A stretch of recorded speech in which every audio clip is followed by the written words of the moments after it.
வணக்கம் மக்களே, இன்றைக்கி நம்ம பார்க்க போகிற சப்ஜெக்டோட நேம் என்னென்னா ஜாவா ப்ரோக்ராமிங். இதோட கோட் CS25C09. வாங்க வீடியோக்குள்ளே போகலாமா? கண்ட்ரோல் ஸ்டேட்மெண்ட்னா என்ன அப்படின்னா, ஒரு ஃப்ளோ ஆஃப் எக்ஸிக்யூஷன். அந்த ஸ்டேட்மெண்ட் எப்போ எக்ஸிக்யூட் ஆகணும், எத்தனை டைம் அது எடுத்துக்குது எக்ஸிக்யூட் ஆக, எப்போ ஸ்டாப் பண்ண போகிறோம் நம்ம வந்து ஸ்டேட்மெண்ட்டில் இருக்கோம். அதுதான் கண்ட்ரோல் ஸ்டேட்மெண்ட். அந்த கண்ட்ரோல் ஸ்டேட்மெண்ட்டில் நிறைய டைப்ஸ் இருக்குது. என்னெல்லாம் அப்படின்னா செலெக்ஷன், ஐட்ரேஷன், ஜம்ப் ஸ்டேட்மெண்ட் அப்படின்றது. ஸோ இதில் வந்து செலெக்ஷன்னா அது நம்ம பேஸ் அந்த கண்டிஷன் வந்து நம்ம ஸ்டேட்மெண்ட்டை டிசிஷன் மேக்கிங் பண்ணணும்.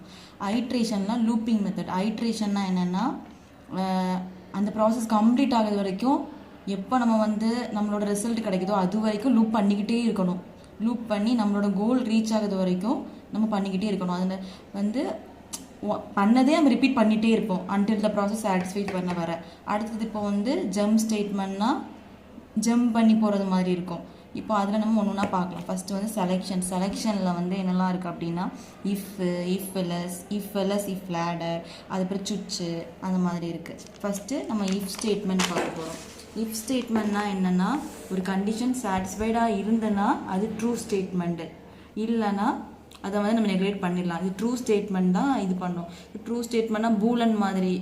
அதாவது சின்டெக்ஸ் என்ன அப்படின்னா, இஃப் கண்டிஷன் இருக்கிற இடத்துல நம்ம கண்டிஷன் கொடுப்போம். அந்த கண்டிஷன் வந்து ட்ரூவா இல்லையான்னு பார்க்குது, அவ்வளோதான் அதோட வேலை. ஸோ ஃப்ளோ ஷார்ட் வந்து என்னதுன்னா, கண்டிஷன் ட்ரூவாக இருந்தால் எக்ஸிக்யூட் ஆகுது, ஃபால்ஸாக இருந்தால் அது எக்ஸிக்யூட் ஆகாது, அப்படியே போயிடும், அவ்வளோதான் அதோட வேலை.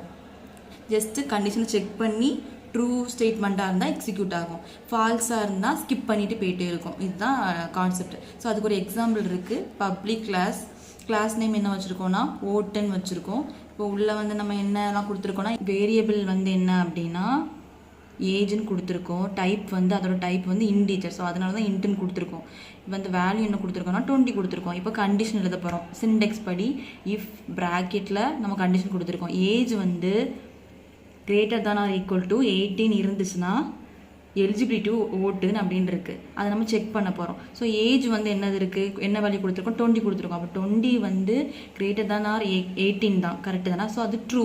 ஸோ ட்ரூ இருக்கிறனால system.out.printlnல வந்து எலிஜிபிலிட்டி டு ஓட்டுன்னு கொடுத்துருக்கோம். ஸோ அது வந்து அந்த கண்டிஷன் சாட்டிஸ்ஃபைட் ஆனனால நம்மளுக்கு என்ன ஆன்சர் வந்திருக்குன்னா அவுட்புட்டில் எலிஜிபிலிட்டி டு ஓட்டு அப்படின்னு இருக்குது.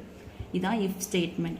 அதே இது இஃப் எல்ஸ் ஸ்டேட்மெண்ட்னா என்ன அப்படின்னா, கண்டிஷன் ட்ரூவாக இருந்தால் இஃப் ஸ்டேட்மெண்ட் சாட்டிஸ்ஃபை ஆகும், இல்லை ஃபால்ஸ்னால் இல்லை ஸ்டேட்மெண்ட்டுக்கு வந்துடும். அதுதான் அதோட இது. சின்டெக்ஸ் வந்து அதே மாதிரி தான்.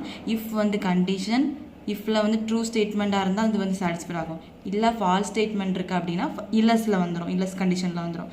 அதே மாதிரி தான் ஃப்ளோ டயக்ராம். இப்போ அதுக்கு ஒரு எக்ஸாம்பிள் அப்படின்னா,